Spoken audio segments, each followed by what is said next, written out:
What's going on, guys? Today I'm going to be showing you guys how to use Twixtor, at least the frame rate method of Twixtor, inside of After Effects. And then I'm also going to show how I do my S shake and my Twitch shakes.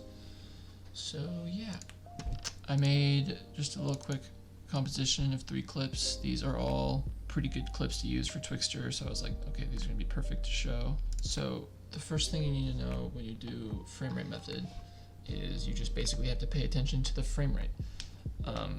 The best thing to do is get your clip ready and to start at the beginning and just use the page down button on your keyboard and to look to see when the movement is during the clip.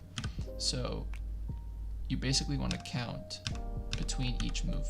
So 2, 1, 2, 3, 1, 2, 3, 1, 2, 3, and then you just keep going as long as you think. I mean, if it's going to stay consistent, then it doesn't matter, but if you want to just keep going, you just see, okay, another 3, another 3, another 3, and it seems to be consistent, so it's going about every 3 frames. So once you know that information, you want to pre-comp the clip. Usually what I do is I just do it by a number, so I start with 1 and then just go up. So I start with the first one. Once you have that first composition, you just want to put on Twixtor. I use Twixtor Pro, so you just put that onto the clip. The base is always going to be 29.97, so if you're using a different frame rate, like I'm using 23.976, you're going to want to change that right away. When using this method, you're always going to be changing the image prep, the frame interp, and the warping. So you're going to make this the contrast, edge, and enhance. You're going to make this motion weighted blend, and you're going to make this inverse with smart blend. Now, if you remember the frame rate you had counted before, all you need to do is take this number and divide it by that number that you counted. So since it was 3, we'll divide the frame rate, the base frame rate, by 3. And that will give us 7.992. Now, we're not totally done with this yet. This method also incorporates time remap. So once you've done that, you just need to come over to the end, pre-comp it once again. It doesn't matter if it says 1 comp 1, that's basically how I leave it. You're going to pre-comp it once again, and then you're going to press Ctrl-Alt-T to bring up your time remap. What you want to do is highlight both of the keyframes, press F9 to easy E them, and then this will allow you to come into the graph editor and manipulate how the movement goes. So with this method, it's most effective with making it so that the clip starts out fast, it slows down in the middle, and then speeds up as it exits. So, and you can vary that, so you can make it so it really speeds up in the beginning and then just barely speeds out at the end, or you can have it be super slow at the beginning and still like slow out in the middle and then exit out really fast, which I think is going to look the best for this part, but we'll see. So let it render out real quick. And it should be a pretty consistent Twixtor.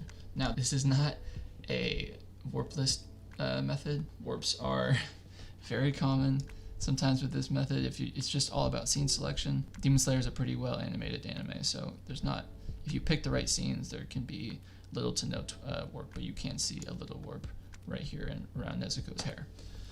But for that clip, I think that's pretty good. So off to the next one. So start at the beginning, count to see how much the image is moving, and then keep note of that number till when we put the Twixtor on. So that was 2, 2, 3, 2, 2, 2, 2, 2, 3. So sometimes you get clips like this where it's in between 2. So it could be, oh, it could put a 3 or a 2. Now, when you have this occasion, the best thing to do is to go with the most. So since it's between 2 and 3, it would be smart to go with 3. What happens is if you do the smaller one, it lags a little bit when you're doing the time remap. So, but I don't think you'll have as much warp. So we'll just keep note that it's 3 and 2. We're going to pre-comp it again. We'll make set this 23.976 because it's our base. Make sure to change these. And then I'm going to show you what it looks like with, or not with 2, but with 23.976 divided by 2. This is what it looks like if it's with 2. We pre-comp it again, and then we press Ctrl-Alt-T to bring up time remap, Ctrl-Shift-D to get rid of the end, easy the keyframes, and we'll probably have this one, we're going to probably do even, so have it be about the same and as it enters and about the same as it exits. As you can see, when it says when it's divided by 2, you get a little bit of a jolt at the beginning, and it's not as smooth, but you do get you do get less warps. If you were to go, and if we go inside of the composition and we change it to divided by 3, you'll probably get a little, and if you change the frame rate, it does not affect your time remap here. So you can still go in and edit and figure out, because this method is really, it's going to depend on you being able to look at the clip and like, okay, well, does it look better with the other frame rate, or just kind of, you basically just trial and error it over and over again. So with this one, with the 3, you can see the background's a little more warpy, so we'll probably, but the body itself moves a little more smoothly when it comes through. So it's all personal preference, honestly. I would probably go with the 3, just because once I've added movement in RSMB and stuff, you'll probably not notice the movement in the background as much. But for now, we'll leave it at the 3. And then the final clip, same thing. Pre-comp it, we'll get the 3. We'll add Twixtor.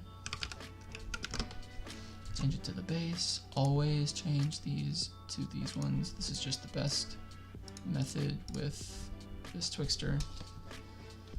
You can also count out, if once it's at 23.976, it doesn't even matter that there's Twixtor on there, because it will still run frame by frame without anything. So if you want to do it like this is totally fine. So we see 1, 3, 3, 3, 3, 3, 3. So it's pretty consistent with 3, except this part at the beginning where it's just 1. A good way of fixing that is to come into the actual clip, Control-T again to time remap. You can keyframe the last so it stays at the end, and where that one little jump is, you can just move forward by just a second and make it so that it doesn't go to that one frame jump. So it's pretty consistent with the 3.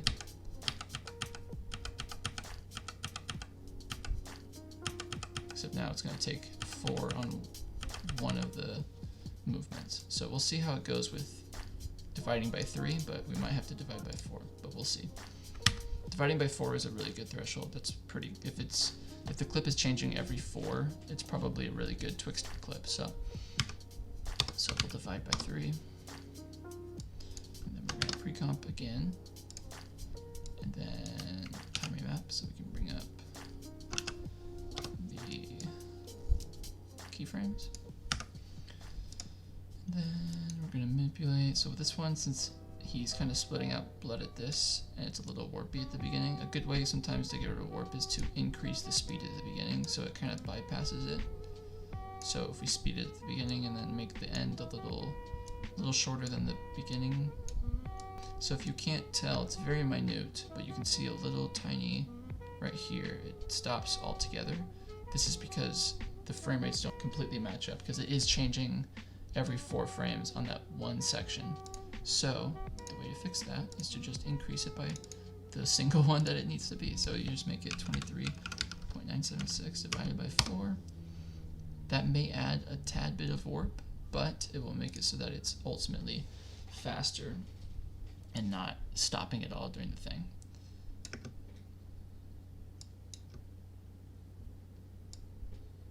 Consistent motion throughout, perfect. And there's a tad bit of warp here. Sometimes warp is unavoidable. Sometimes, animators have some of the clip, like his body's probably moving perfectly, but the blood splatter is probably a little more separated. So sometimes warp is unavoidable, but there are methods out there that can handle warp a little bit better than this one. I do advise you to also have like different methods of Twixtor, because it's very useful if you're using different animes, or you have, you know, different clips that are moving at different paces. Like it's good to know for sure.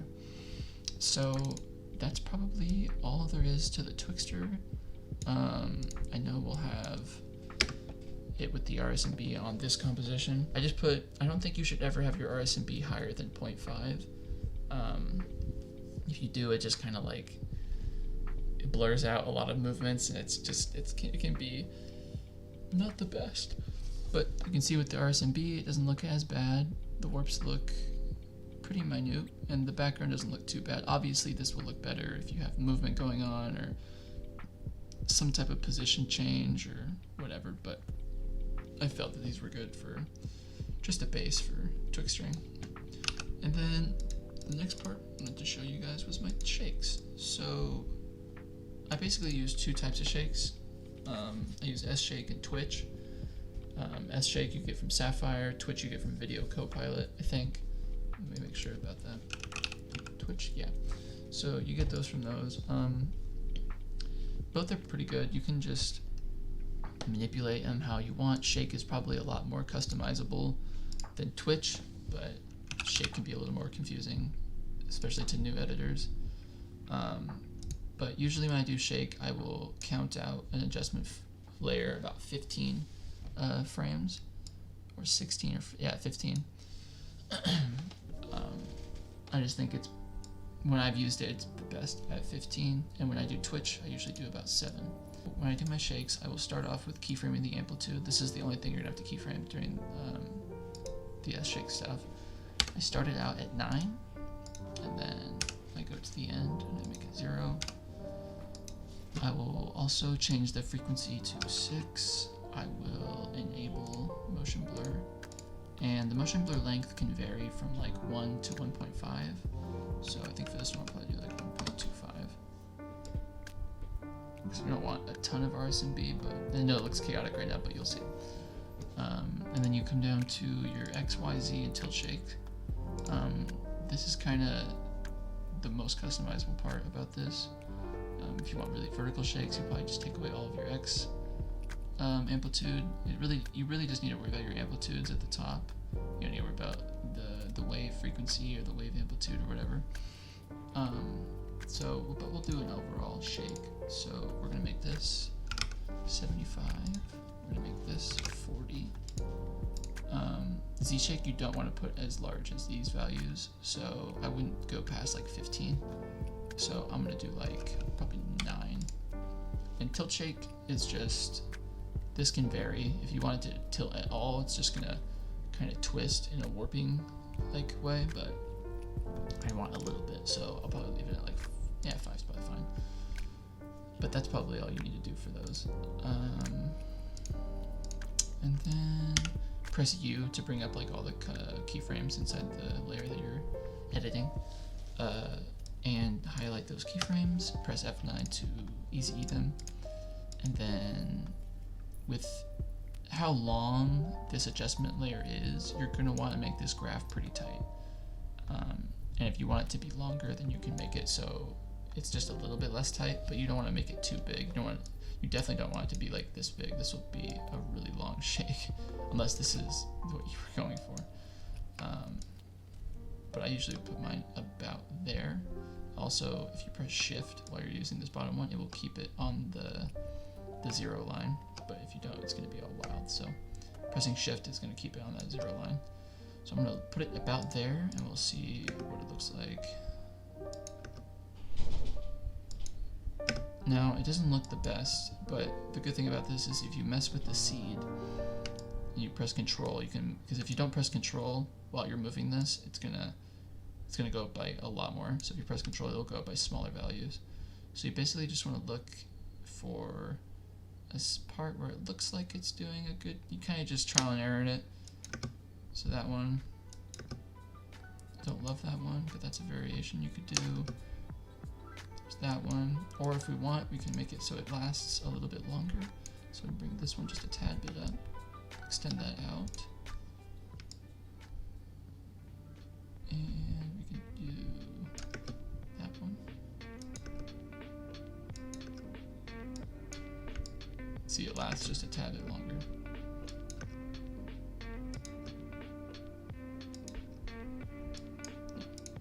Another thing you should also make note of is to also put motion tile on your clips, because doing shake without them can be a pain.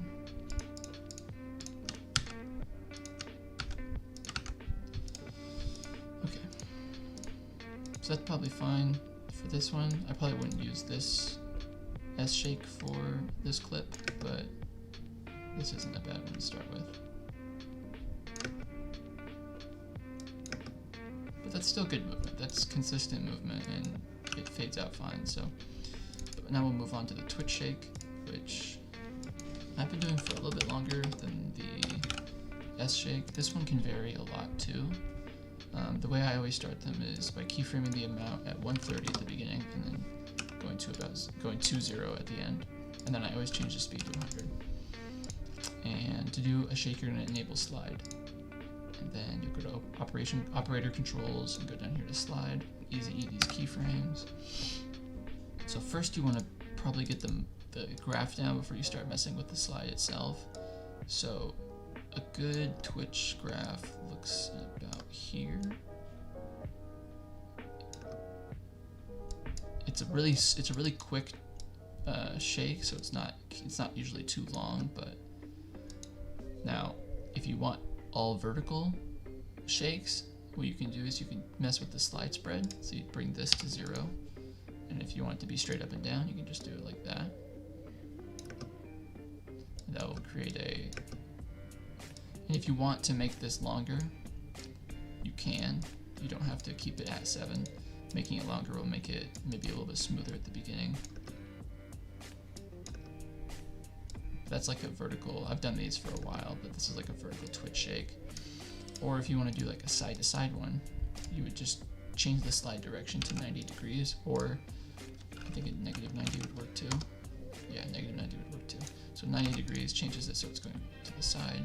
I don't love these ones, but they're good for outros.